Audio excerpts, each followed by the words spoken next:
All of these pundits and pollsters and analysts that you see on all the cable channels and all the networks have no track record in predicting elections. And yet they come on and they claim they know how this debate is going to affect the outcome of elections. They have no idea. It's sports talk radio. It may be entertaining, but it has no scientific basis. So what is the impact, do you think?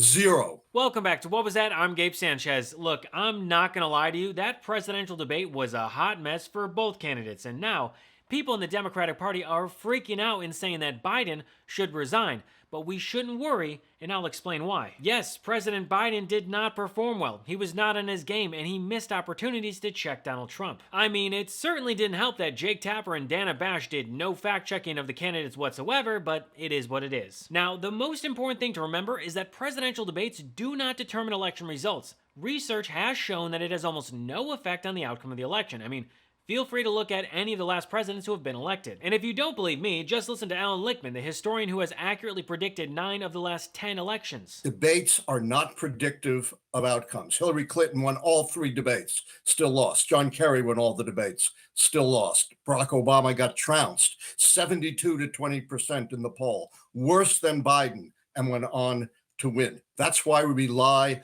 on the 13 keys which tap into the structure of how elections really work. And they show that Democrats' really only chance to win, contrary to everything you've heard, is with Biden running. Look at the incumbency key. Biden checks that off. The contest key, he checks that off. He was uncontested. It takes 6 keys to count out the White House party. But you know, that means Alan, of the remaining 11 keys, 6 would have to fall. Let me finish. Yeah. Biden doesn't run. They lose the contest key. They lose the incumbency, and only 4 more keys would have to fall.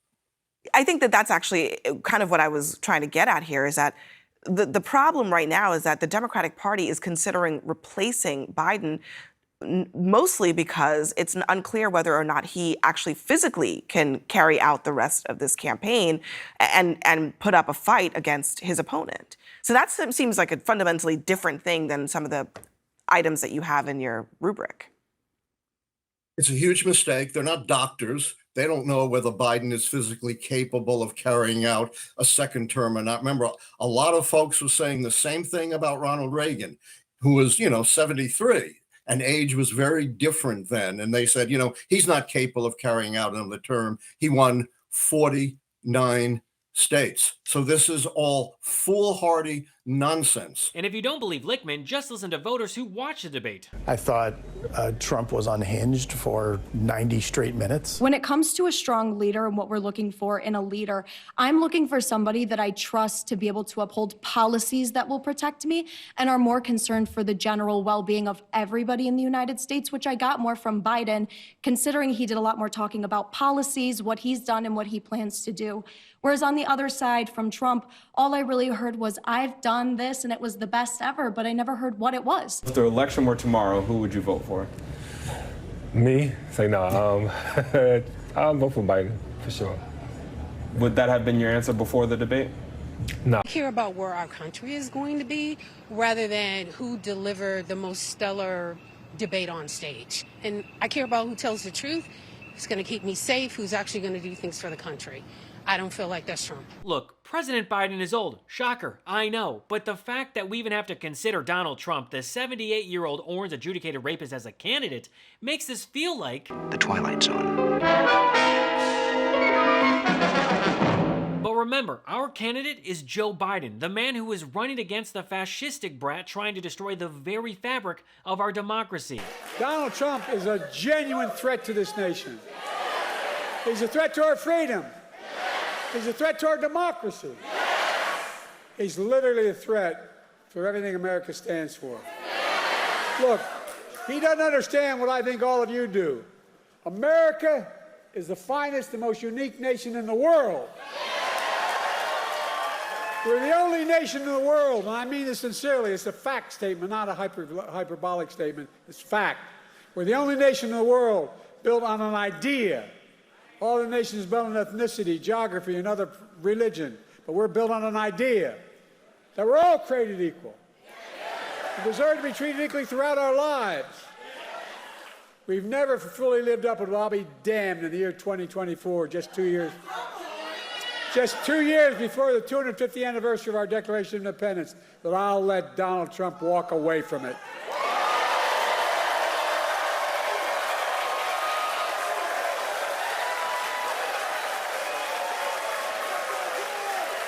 I give you my word. I give you my word as a Biden. We're still a nation. I believe we're still a nation that believes in honesty and decency and treating people with respect. I still believe we're a nation that gives everyone a fair shot and leaves nobody behind. We're still a nation that gives hate no safe harbor. And we're still the beacon to the world. We can never give up what makes America, America. Donald Trump is motivated by revenge and retribution. Well, revenge and retribution never built a damn thing. You and I, we Americans, are a nation of hope, optimism, and possibilities.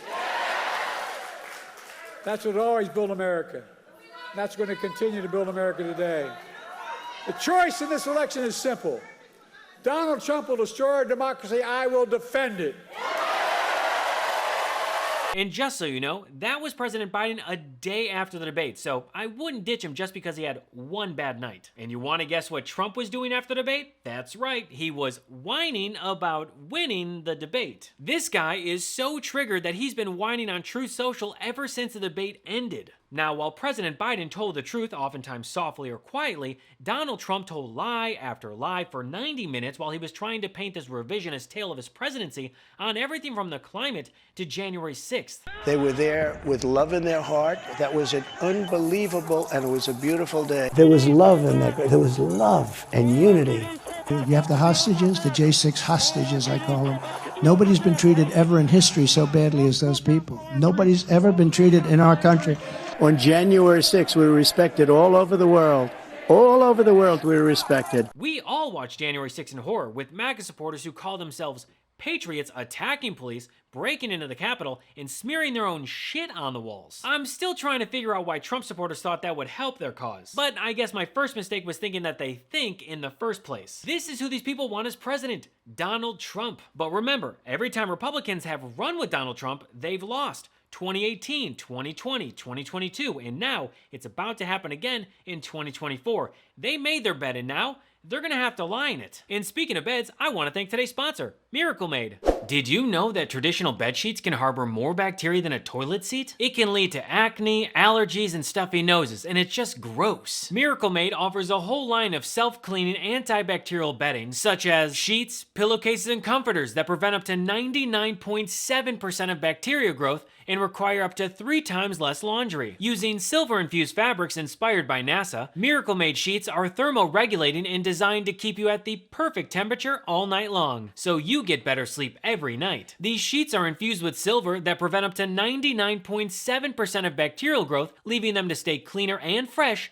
3 times longer than other sheets. No more gross odors. Miracle sheets are luxuriously comfortable without the high price tag of other luxury brands, and feel as nice if not nicer than sheets used by some 5-star hotels. Stop sleeping on bacteria. Bacteria can clog your pores, causing breakouts and acne. Sleep clean with Miracle. Go to trymiracle.com/Gabe to try Miracle Sheets today. And whether you're buying them for yourself or as a gift for a loved one, if you order today, you can save over 40%. And if you use our promo Gabe at checkout, you'll get 3 free towels and save an extra 20%. Miracle is so confident in their product, it's backed with a 30-day money-back guarantee. So if you aren't 100% satisfied, you'll get a full refund. Upgrade your sleep with Miracle Made. Go to trymiracle.com/Gabe and use the code Gabe to claim your free 3-piece towel set and save over 40% off. Again, that's trymiracle.com/Gabe to treat yourself. Thank you, Miracle Made, for sponsoring this episode.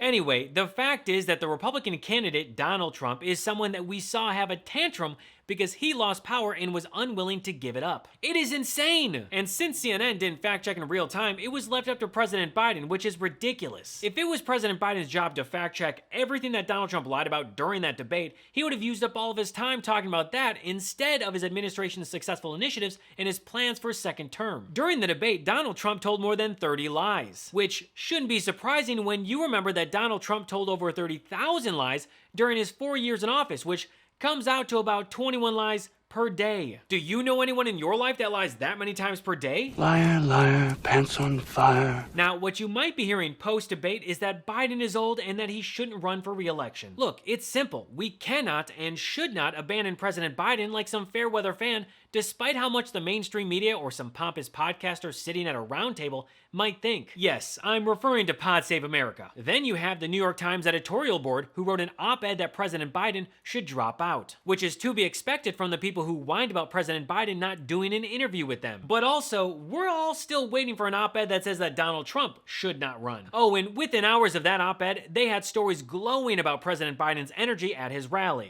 Folks, I don't walk as easy as I used to. I don't speak as smoothly as I used to.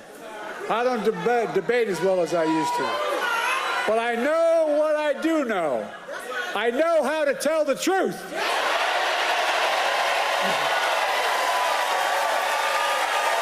I know right from wrong. And I know how to do this job.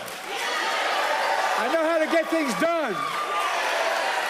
And I know, like millions of Americans know, when you get knocked down, you get back up. Maybe the New York Times should take a page out of the Philadelphia Inquirer. Their editorial board wrote, "To serve this country, Donald Trump should leave the race." Again, we have a 34-time convicted felon with hundreds of millions of dollars in legal fines running for president. What? Here's the thing, President Biden has had our back since day one. He doesn't care if you're a Democrat or Republican. He helped us all get out of the pandemic. He recovered our economy, created new jobs, forgave student loans, and invested in our infrastructure in our country. And that's not even everything. So now it's time for us to have President Biden's back. I also want to point out that none of the people who are whining and yelling that President Biden should step down have offered any solution or action plan. And if they have suggested a name, that's it. And a lot of those people have suggested that some man replace President Biden instead of Madam Vice President Harris. What are we talking about? You're going to alienate a whole voter bloc? I mean, just take a second to think about this. We are 4 months away from an election, and people want to pick a brand new candidate, which means we'd have to create a brand new campaign around them, fundraise millions for them, and then rally the delegates to choose them as the nominee. Remember, united we stand, divided we fall. Seriously, if there was ever a move that would put Donald Trump back in the Oval Office, it would be replacing President Biden. And look, the debate is over. We can't change what happened, and we can't sit in sadness that Biden didn't perform well. We need to come together, volunteer, knock on doors, register voters, and have his back like he had ours. So despite President Biden not performing well, those who watched the debate saw what is at stake, and that is not allowing an orange wannabe dictator / convicted felon with no policies other than bigotry and xenophobia to be president again. So whether you, your friends, or your family are worried because of President Biden's debate performance, just remember what historian Alan Lichtman said about the debates. You know, all of those who are calling for Biden's withdrawal, they have zero track record in predicting elections. And yet they presume to tell us what the Democrats need to do to win this election. And remember, all the pundits, watched Hillary Clinton win 3 debates in 2016. They all said Trump was finished after Access Hollywood, and they are so often wrong. I have a system, as you know, that's been successful. I would say 10 of 10, but we can argue about 2000 since 1984. And the way it works, I have 13 keys. If 6 fall against the White House party, they're predicted losers. Biden ticks off the incumbency key, and he ticks off the party contest key. You push him out, you lose the incumbency key, and you lose the contest key. So instead of starting 2 keys up and having 6 more keys to fall to predict the Democrats' defeat, they start 2 keys down, and only 4 more keys would have to fall. Moreover, how often since the turn of the 20th century has the party holding the White House ever won in an open seat with an uncertain or contested nomination? The answer is never. And that's what all these critics would be setting up if they push Biden out of this race. They could not be more misguided. And in terms of Biden's capacities, I'm not a neurologist. They're not neurologists. They have no standing to comment on that. And I would only say, far better to judge Biden by 3 3/4 years or so of his presidency than 90 minutes. Well, that's all for me today. Thanks so much for watching, and feel free to follow me at I Am Gabe Sanchez. What Was That is made possible by viewers like you. And if you'd like to support the show and help us grow, you can contribute to my Patreon at patreon.com/IamGabeSanchez. Thank you for your support. So until next episode, I'm Gabe Sanchez, and this has been What Was That?